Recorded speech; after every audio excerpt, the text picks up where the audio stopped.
Hi guys, and welcome back to another episode of Building a Nation with Polonia Warszawa. Start today on the page of our man, our former hero, Victor Hugo.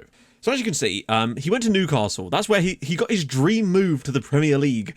Turned out to be a bit of a nightmare for him, as you can tell, as he left a year later, but we'll get into that. So we brought him across from Huracan over in Argentina for £3.8 million, and he kind of hit the ground running straight away with an excellent season, then followed that up with probably one of the best seasons we've ever had from a player in the league, particularly 23 league goals. I think only Pereira's ever got more than that, and that's really saying something from left wing, so fair play. He had a couple of solid seasons after that, never quite hit in the same territory, but in his final sort of full season, I guess. No, technically not. He had a really solid season, then his final one he was a bit poor, and then eventually moved to Newcastle, only for £5.5 million, but at the time it was just the best deal for him, unfortunately. Had a really poor time in the Premier League, didn't get a single assist or a goal before moving on just a year later to CSKA for £5 million. He's done okay over in Russia since then. He declared for Poland but has never been called up to the national team, unfortunately. A bit of a mistake on old Victor Hugo's part. I figured we'd see more from him in the end, but it just was not to be. So, it's the semi-final against Dortmund today. I have good hopes about this because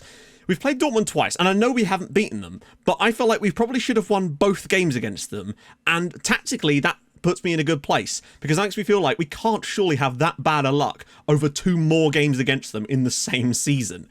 I feel like hopefully we'll either just get what we deserve, or we'll just get a bit of luck coming back our way. I don't know. Maybe the pendulum will be nice to us for once. It just didn't happen, is it? Nope.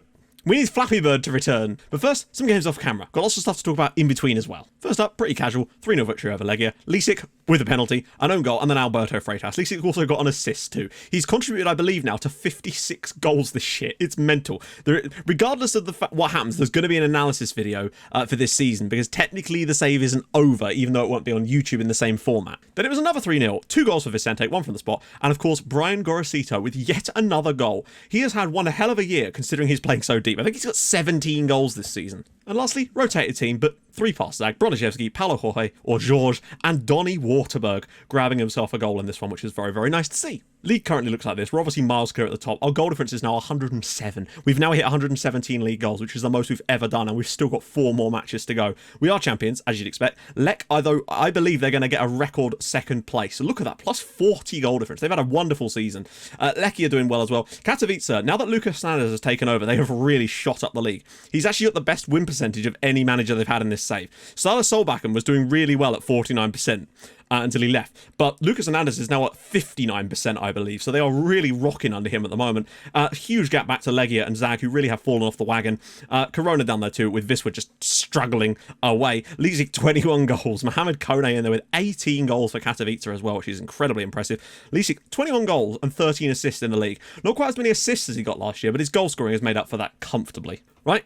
Let's not waste any more time. Let's get into Dortmund. Obviously, still managed by Unai Emery. I did not expect to meet them again this season, to be honest, but I just feel like it can't go as badly as it did over those 2 games again. For anyone that missed the games, we drew against them 2-2, and they had 2 shots on target. Sorry, 2 shots in the entire game. So hopefully that won't happen this time around. We're going to do our standard thing. Go to this. So Pereira, Lisic, Vicente, or Carroll. It is a tough old ask. Carroll struggled a bit recently, so I might give Vicente another chance. For Posse, Gorosito, obviously not Almeida.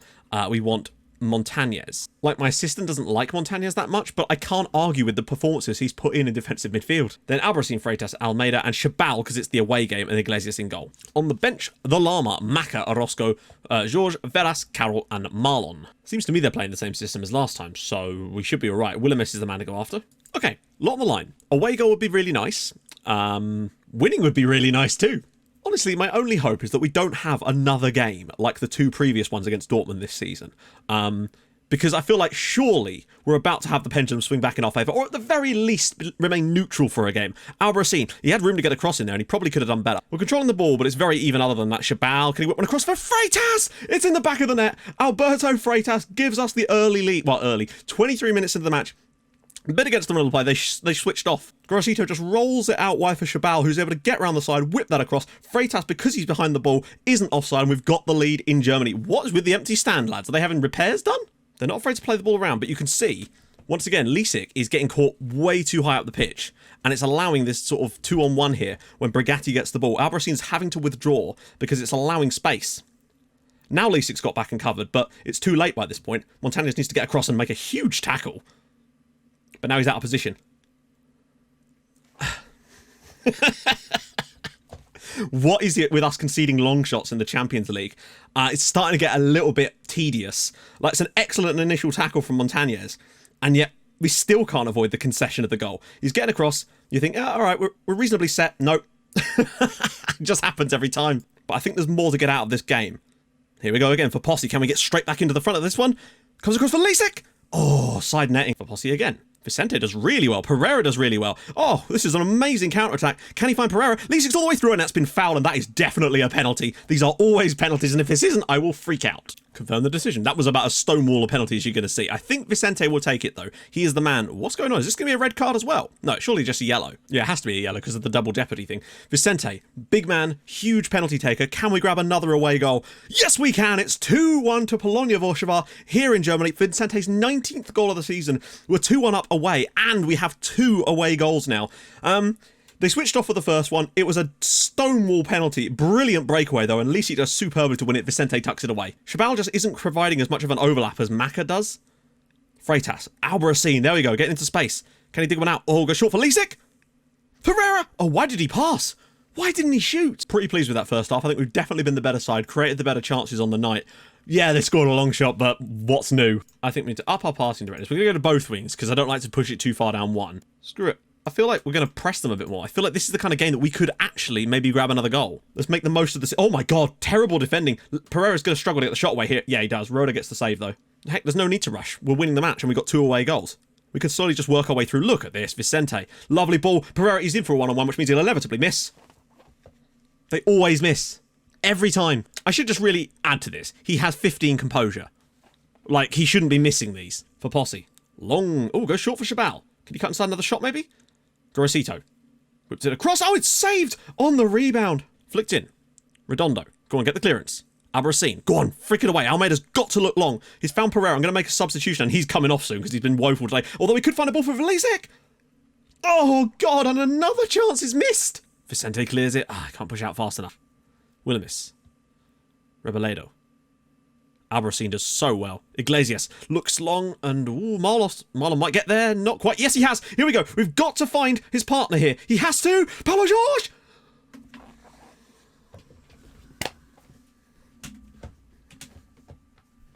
Bye.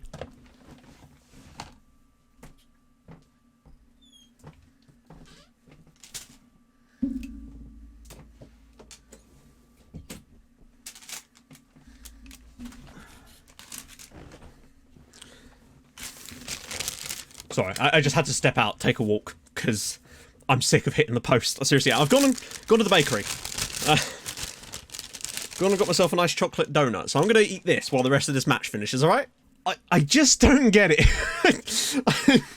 Oh, it's something, isn't it? It really is something. And it's 2-1 in Germany. How?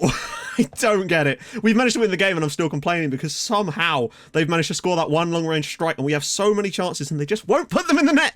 Right, okay. We're in a good position going into the second leg though, what is what I would say. So we're going to game against Lechia off camera. I'm going to eat my donut now. Right, so we had one game off camera and, well, Paulo Jorge remembered how to score goals in this one, that's for sure. 6-0 away at Lechia with a pretty rotated team. Busta's got a goal, 4 for Jorge and 1, of course, for Carroll. Just goals galore in this one. Assists as well for Veras, 2 of them as well. So yeah, there's that. But today it's about Dortmund. And obviously I'm aware that, you know, not every shot is going to go in. Not every chance you create is going to go in. Absolutely. That makes perfect sense. It's just, I'm seeing more and more now, we create, they don't go in. Our opponents, one shot, usually from range now, and they just go straight in, and it's just frustrating because we are doing our best here. And yeah, I mean, they've all got decent composure. I signed them for those reasons. We just seem to hit the woodwork so much. It's actually quite impressive. But there you go. We can't complain too much because we did actually win the game in spite of those things. So thank goodness for that. And now we've actually got a home game against them. So 2 away goals. We're in a really, really strong position. Even a 1-0 home defeat would see us go through. That's the strong position we're in right now. Is Blaise Leasing doing his coaching badges, maybe ready for FM20? Well, yes, I assume he probably is, since he's probably going to be a shoo-in to coach whatever save we do as the first long-term save of FM20, which probably will be a rebuilding save. I've got some other ideas going forward to do some stuff. Got some ideas for the beta. We'll talk about that in the next episode, though, because regardless of not whether we go through, we'll have more time. I would settle for a 0-0 or a victory. Well, yeah, no shit, I'd settle for a victory too, Matt. Yeah, it's a classic Mattism. Theory. Blaise Leasing slept with the Poland manager's daughter. Thus, in act of pettiness, he refuses to play him. That is the strongest theory I've heard so far as to why he's not playing, in all honesty. Sod the thing about the formation. I'm going with that. How is the back-to-back Ballon d'Or winner only worth £28.5 million? Honestly, I believe it's probably because he doesn't play that much for Poland, and thus he doesn't get, like, international recognition and reputation. I think that might be partly what it is, because you'd think that he's probably one of the best players on our team, and yet he doesn't have the same... We've got players worth, like, 50 million, and he's not. I don't know why. I think that might be why, though. Why would you want Leasing getting Poland caps and coming back to Utah? It's not really about me wanting him, you know, for that reason. It's just about realism. Like, if this player existed in real life, there is no way in a million years that he would not be in his national team squad. The starting 11 every single time. They would change things to fit him in. Like someone said, if Poland lost a couple of games and they weren't playing the Ballon d'Or winner, there'd be hell to pay for the manager. And as it is, he can just do this with impunity. Right. Dortmund. I just don't trust them. I'm sure you will have seen there as well that Barcelona were out. They beat 2-0 at home by Manchester City, so they are out. If we get through, Manchester City in the final. We've got their number, maybe. So, quick pick. Pereira, Leasing. No. This is why you can't trust your assistant. They do silly things like this. Vicente's coming in. Actually, wait, no. We'll do that. Just as little changes as possible. Almeida goes back to there. And then my man Montañez actually gets in the team, for crying out loud. Maka picked up an injury. I don't know if he's actually fit enough to start. I don't think it's worth risking him. I'd like to play him in the final, potentially. I'll have him on the bench, though, just because I'm worried about that. He might get re-injured. So, on the bench, Maka, the Llama, Karol, George, Bustos, Orozco, and, of course, Marlon. Okay, I think just getting the away win was the key thing for us. 2 away goals, a win on the ball. We could lose 1-0 at home to these guys tonight through some ridiculous nonsense and still go through. Look at the space for Albarracin. Can he find a cross? Because when you think about it, the best chances we had against them in the last game, we didn't score goals from. Again, it was a penalty, and that one sort of indirectly from the throw-in for Posse. Oh, space through the middle. Can he find it? Vicente! Well saved by Roda. Very strong start for us, though, which is nice to see. How is that not a clear-cut chance, by the way? Oh, Chabal's in! Did Vicente miss that? I think he missed it. Grab an early goal, and this thing really does come into perspective. Oh, Gorosito into space. Can he finish it off? No, that was a tough one for him. Pinging it out wide for Manzoni. Okay, they're going to the other wing this time. Somebody, maybe Montañez, can get across and... Why did our defender run the other way when this ball is played through? Watch this. Watch Freitas. Cheers for stopping, mate. That's really how you defend. Are Dortmund just jinxed against us in some way? Game is sort of fizzled at the moment. We're going to need to sort of spark it into life a little bit. Dortmund still aren't going through as things stand, but it's crazy. Yet again, their only shot on target has provided the goal. Leasing, ball across. Gorosito brings it down. Oh, look at the space for Posse. Can he cut inside and have the shot? Vicente! And saved by Roda again. Vicente, lovely work again. Gorosito, the build-up is really nice, and Leasing bends one wide. My issue now is that we can't afford to just defend a 1-0 defeat, because you know what this is like. They'll score with their next shot on target, and that'll be... they'll score with their only 2 shots on target or something and win the game. Inan. Hit away by Posse. We've got to be better in the second period. Here we go, for Posse's bringing it away now. Bit more expansive play needed for Posse. Leasing's making the run. Can he find somebody? Leasing! Saved by Roda. Drops it back for Chabal. I wish we had Maka. He's just that little bit better from an attacking perspective. Whoa, that's not really who that ball was aimed for, I don't think. Leasing could still find his man, though. Gorosito for Posse can kind of get the shot away. Over the crossbar. Good chance, though. 88th minute. Chabal. Ball across. Paulo Jorge has saved again. A minute to go. They've had a few more shots, but we've not seen any of them, so I'm assuming they were just pot shots from range. Paulo Jorge for Posse. Ball across. Leasing! Oh, good chance again. Why did he head it there? Right, Montañez again, superb. Albarracin, few seconds to go. And we've gone through. We've lost 1-0 and gone through. I just don't know anymore about... Are Dortmund haunted? I don't know how we've even got through that tight. We've managed to go through on away goals by losing at home, somehow. Jesus. Well, that was a weird-ass tie. yeah, we are through, which is the main thing. It is Manchester City will play in the final, which is on the 2nd of June. Jesus Christ. So we are going to be in the Champions League final. I am going to suit up, but I don't know. Please, can we just get all this out the way in all of these matches and actually finally have a good performance in a final, please? It'll be just delicious. Thank you. So yeah, that's going to be next episode. If you enjoyed this episode, and I hope you have for all the weirdness, if nothing else, drop a like, that would be awesome. And if you're new to the channel, subscribe. I'll see you guys soon. Thank you so much for watching. Bye-bye.